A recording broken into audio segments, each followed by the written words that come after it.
The U.S. military deployed dozens of rotary-wing aircraft in Afghanistan, from the fearsome Apache gunships and heavy-lifting Chinooks to nimble little birds and specialized Pave Hawks. This video breaks down every important helicopter they put into service across 2 decades of war.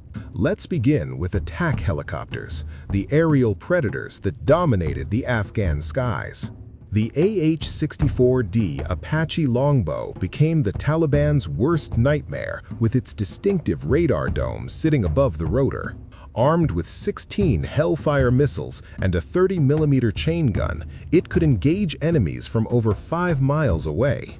Its thermal imaging allowed pilots to hunt targets at night when insurgents thought they were safe. The 2-person crew worked with ground forces, providing overwatch for hours. However, Afghanistan's thin mountain air reduced its maneuverability at higher altitudes. The AH-64 Apache Guardian arrived later with more powerful engines designed for high-altitude conditions. It featured improved digital connectivity, sharing targeting data instantly with drones and ground units. Upgraded composite rotor blades resisted battle damage better, critical against Taliban fighters armed with machine guns and RPGs. The Guardian could control drones directly from the cockpit, giving crews their own aerial scouts. By the withdrawal, it had largely replaced older Longbow variants. The AH-1W Super Cobra served as the Marine Corps' primary attack helicopter. This twin-engine gunship was narrower and more agile than the Apache, perfect for tight mountain valleys. It carried 8 Hellfire missiles and a 20mm cannon. The Super Cobra could land in smaller areas and operate from forward bases with minimal maintenance. Its simpler 2-blade rotor system was actually more durable against small arms fire than advanced designs. The AH-1Z Viper replaced the Super Cobra around 2010, sharing 85% of parts with the UH-1Y Venom utility helicopter. This simplified maintenance dramatically. The Viper packed 16 Hellfire missiles and featured a 4-blade rotor for better stability. Its digital helmet display let pilots aim weapons by looking at targets. Upgraded engines gave it significantly better high-altitude performance. By war's end, it had completely replaced the Super Cobra. Next on the list is utility and transport helicopters. The UH-60A Black Hawk served as the Army's workhorse, carrying 11 soldiers or 2,600 pounds of cargo. It conducted troop insertions, medical evacuations, and resupply missions. Twin turbine engines provided decent power, though it struggled above 8,000 feet. Sliding side doors allowed rapid boarding during hot landing zones. Its compact size meant it could land in village compounds where larger helicopters couldn't fit. The UH-60L Black Hawk featured more powerful engines that solved altitude problems. This extra power made a dramatic difference in Afghanistan's high elevations and hot temperatures. It carried the same 11 soldiers at higher altitudes safely. Upgraded avionics included better navigation and communication systems. The Lima became the most common Black Hawk variant throughout the Middle War years. The UH-60M Black Hawk arrived around 2007 with a complete digital cockpit. Multiple display screens replaced analog gauges. Even more powerful engines and stronger landing gear handled rough zones better. It could carry up to 20 soldiers in certain configurations. Improved armor, infrared suppressing exhausts, and radar warnings increased survivability. A sophisticated flight computer helped pilots handle unpredictable mountain winds. The UH-60G Pave Hawk was the Air Force's combat search and rescue helicopter. Additional fuel tanks extended range to 370 miles, and a retractable refueling probe allowed mid-air refueling. Defensive machine guns and electronic countermeasures protected the crew. Each carried 2 pararescue specialists who could rappel down, provide combat medicine, and extract personnel under fire. The UH-1Y Venom brought the legendary Huey into the 21st century. It carried 8 Marines or 4,000 pounds of cargo and shared parts with the AH-1Z Viper. Its 4-blade rotor gave excellent maneuverability and high-altitude capability. The glass cockpit shared real-time data with other aircraft. Despite resembling its Vietnam ancestor, it was completely modern. The UH-1N twin Huey served early in the war with 2 engines for redundancy. It carried 13 passengers and was popular for VIP transport because twin engines provided safety if one failed. However, it struggled at high altitudes and lacked modern avionics. By mid-war, most were replaced by the far more capable UH-1Y Venom. Next on the list is heavy-lift helicopters. The CH-47 Chinook carried 33 troops or over 26,000 pounds of cargo. Its tandem rotors eliminated the tail rotor, providing exceptional lifting power. The rear ramp allowed vehicles to drive inside, and 3 cargo hooks carried oversized loads externally. The Delta struggled at extreme altitudes, especially in summer heat. Despite limitations, it became irreplaceable for resupplying isolated mountain bases. The CH-47F Chinook arrived around 2007 with significantly upgraded engines and digital cockpit. More powerful engines increased payload and allowed operation at altitudes where the Delta couldn't function. Improved transmission reduced maintenance needs. Advanced avionics included digital maps, infrared cameras, and flight computers. Extended internal fuel range eliminated the need for external tanks. The Foxtrot became the most requested helicopter for high-altitude, heavy-lift missions.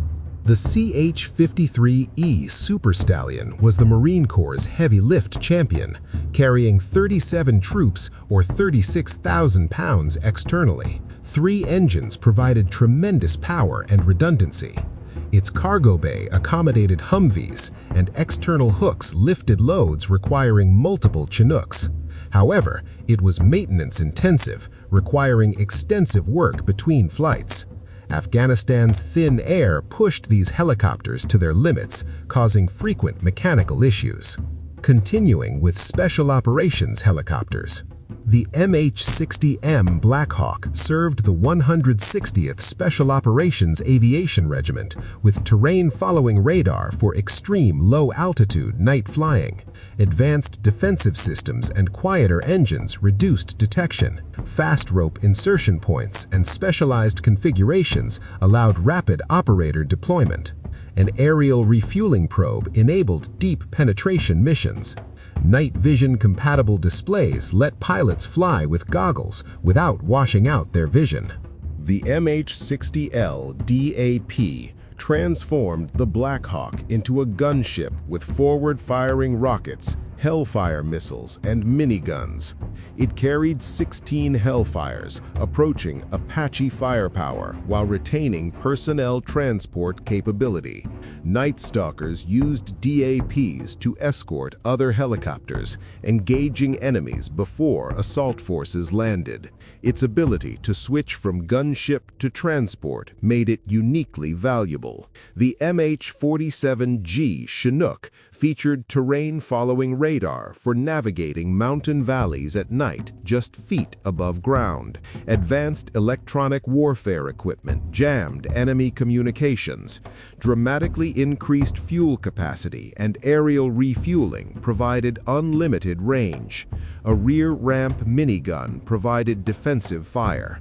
Its powerful engines allowed high-altitude hovering while troops fast-roped down, something standard Chinooks couldn't do. The MH-6M Little Bird carried 6 operators on external benches, their legs dangling during flight. Its small size allowed rooftop landings, narrow streets, and tiny clearings. Advanced navigation and night vision systems let pilots thread through urban environments in darkness. It could hover beside buildings, letting operators step onto balconies. Its quiet operation and agility made it incredibly difficult to detect. The AH-6M Little Bird was the attack variant, carrying rockets, miniguns, or missiles, despite its tiny size. Night Stalkers provided precision fire support during raids, engaging specific windows without widespread destruction. Its small size allowed operations in urban, constrained environments. It could orbit tightly around buildings, repositioning quickly to engage threats from different angles. Next on the list is reconnaissance and observation helicopters. The OH-58D Kiowa Warrior featured a mast-mounted sight above its rotor, containing thermal cameras and laser rangefinders. This let pilots observe targets while hidden behind terrain. It carried light armament, including rockets, Hellfires, or .50 caliber guns. Kiowa pilots flew low and slow, investigating suspected positions before larger forces moved in. Its small size navigated narrow valleys perfectly, though light armor made it vulnerable to ground fire. The OH-58F Kiowa brought improved digital displays and communication systems. Enhanced data links shared targeting instantly with other aircraft. Improved sensors provided clearer imagery in dusty conditions. Despite upgrades, the aging fleet was maintenance-intensive. The Army retired the entire Kiowa fleet in 2017, choosing armed Black Hawks and Apaches instead. By the final years, most Kiowas had been withdrawn. Let's move on to search and rescue helicopters. The HH-60G Pave Hawk was extensively modified for recovering downed pilots in hostile territory. Additional armor protected the crew, and a retractable refueling probe extended range indefinitely. Two door-mounted guns suppressed enemy fire during pickups. Terrain-following radar and infrared sensors enabled low-level night operations. Each carried para-rescue men trained to rappel into hostile areas and provide emergency medical treatment under fire. The HH-60W Jolly Green II arrived in final war years with dramatically more powerful engines for high-altitude performance. Advanced defensive systems included integrated electronic warfare that jammed enemy radar automatically. Substantially increased fuel capacity and improved refueling systems extended range. The fully digital cockpit integrated mission data onto touchscreens. An improved hoist lifted heavier loads faster, and advanced medical equipment turned the cargo bay into a flying emergency room. The MV-22 Osprey combined vertical takeoff with turboprop speed, reaching over 300 miles per hour. This tiltrotor could fly 500 miles without refueling, and aerial refueling extended that dramatically. Air Force Special Operations used it to reach downed personnel before enemies could respond. Advanced defensive systems defeated missiles. However, massive rotor downwash created tremendous dust clouds during landing, causing brownout conditions. Next on the list is Marine Corps tiltrotor aircraft.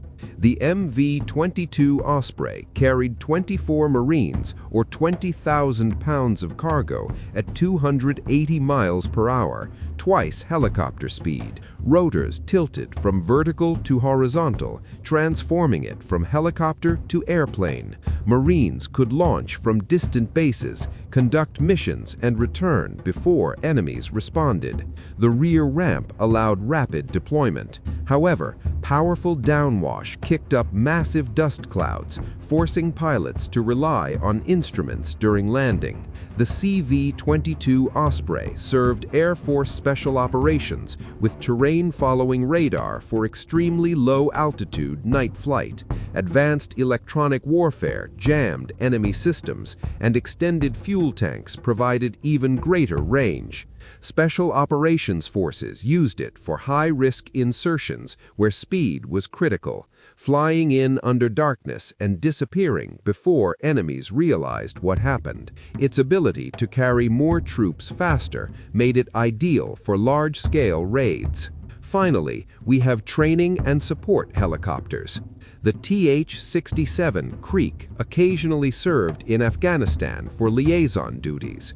Based on the commercial Bell 206, it carried a pilot and 3 passengers.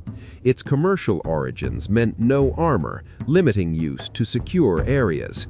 Simple controls and reliable mechanics made maintenance easy. Some supported pilot currency training, but light construction made it unsuitable for high-altitude operations. The UH-72 Lakota supported National Guard units at major bases. This light utility helicopter carried 8 passengers with advanced GPS and digital displays. It provided non-combat roles like administrative flights and VIP transport. Twin engines provided safety redundancy, but lack of armor restricted operations to secure areas. Despite being new to service, it proved reliable for routine support missions. Contracted civilian helicopters, including Russian Mi-8 and Mi-17 models, provided logistics support throughout the conflict.